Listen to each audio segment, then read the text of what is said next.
అవసరం ఆలోచనలను పుట్టిస్తుందని అంటారు. కమర్షియల్ గ్యాస్ కొరత కారణంగా కొత్త రకం స్టవ్లు పుట్టుకొస్తున్నాయి. హోటళ్ల నిర్వాహకులు విద్యుత్తో పనిచేసే స్టవ్లు, కట్టెల పొయ్యిలతో పాటు డీజిల్ స్టవ్లను వినియోగిస్తున్నారు. గత 10 రోజుల క్రితం ఉమ్మడి కరీంనగర్ జిల్లాలో పలు హోటళ్లు, టిఫిన్ సెంటర్లో ప్రత్యామ్నాయంగా ఇన్స్టెంట్ స్టవ్లను వాడుతున్నారు. కొత్తగా వచ్చిన ఈ స్టవ్లు గ్యాస్కు ప్రత్యామ్నాయంగా మారడంతో పాటు మూతపడిన హోటళ్లను తెరిపిస్తున్నాయి. మరింత సమాచారం కరీంనగర్ కరెస్పాండెంట్ విజేందర్ రెడ్డి అందిస్తారు.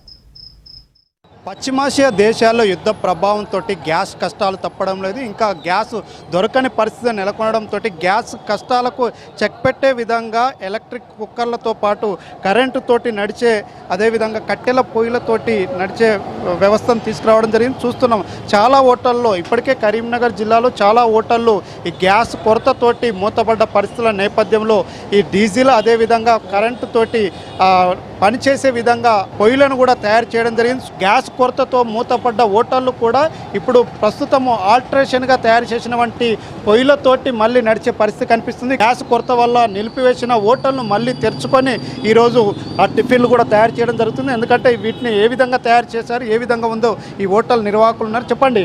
అది అప్రాక్సిమేట్లీ ఒక 25 to 30,000 అయింది సార్. అది డీజిల్ పైన రన్ అవుతుంది.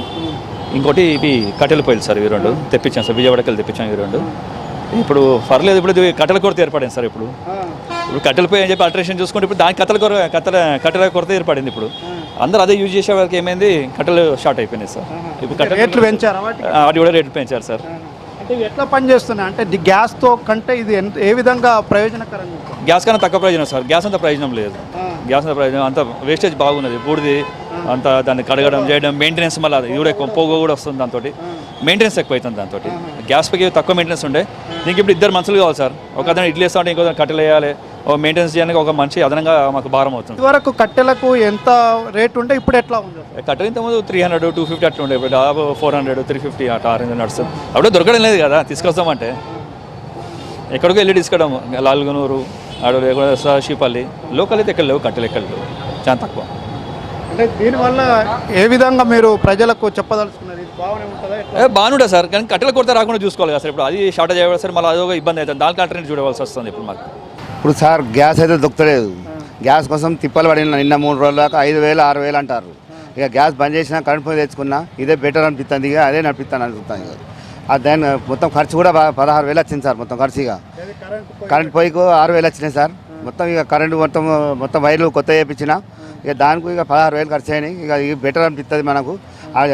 అడిగినా కూడా అలా కొన్న కాడ ఆయన ఏమన్నాడు, కరెంట్ కన్నా మన గ్యాస్ కన్నా తక్కువ వస్తుంది ఖర్చు అని చెప్పిండు. అక్కడ 10 రూపాయలు పడితే ఇది 6 రూపాయలు, 7 రూపాయలు పడుతుంది అని చెప్పింది సార్. ఇక మనకు బెటర్ అనిపిస్తుంది. ఛాయ్ అయితే సూపర్ అవుతుంది సార్. ఇప్పుడు వేసిన ఛాయ్ అమ్మినా అందరికీ. ఇక ఛాయ్ రేట్ కూడా పెంచినాం మనం గ్యాస్ చేయబట్టి. అది కూడా కరెంట్ ఇప్పుడు బిల్లు కట్టుకోవాలి కదా సార్ మనకి. ఇప్పుడు పరిస్థితి ఇట్లా ఉన్నది మనది. ఇప్పుడు గ్యాస్ అయితే అసలు దొరుకుతుంది బయట. గ్యాస్ లేకుండానే పనిచేసే విధంగా ఈ వ్యవస్థను తీసుకురావడంతో కొంత మెరుగైన ఫలితాలు ఉన్నప్పటికీ గ్యాస్ తోటే మరింత ప్రయోజనం ఉంటుందనేది హోటల్ నిర్వాహకులు చెప్పడం జరుగుతుంది. వీడియో అర్జున్తో కరెస్పాండెంట్ విజేందర్ రెడ్డి, టీవీ5 కరీంనగర్.